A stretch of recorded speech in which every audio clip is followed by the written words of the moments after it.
Volunteer with a flamethrower on it, Barry's got it no problem, guys. Barry's back at it again with the custom builds. This time he's got a TMG Volunteer on our single axle trailer package, but this ain't just any old trailer package, guys. We did a mini Voyager setup here, got the cool plating all the way around the side. Of course, we stretched the trailer, raised the fenders up, and put some mud tires on this bad boy. Now, you don't have to have mud tires and race line wheels on your trailer, but it's badass. All right, let's be honest, it is badass. It's a real slick trailer here. Y'all know the deal on our trailers. We build them all in-house and we build them right.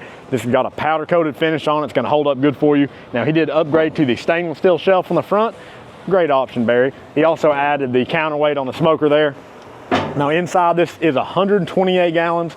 We've got a water pan shelf off the side here, 1-inch ball valve grease drain down there as well. We built him some tiki torches, mount on his trailer. On the firebox, he did add our griddle top. The firebox is all 3/8 thick pipe. It's not gonna burn out on you, holds heat good. Very easy pit to run here as far as traditional flow pits go. We've got a stainless shelf on the back here. See a couple more of those little tiki torch mounts we got. Propane tank here to run his flamethrower, of course.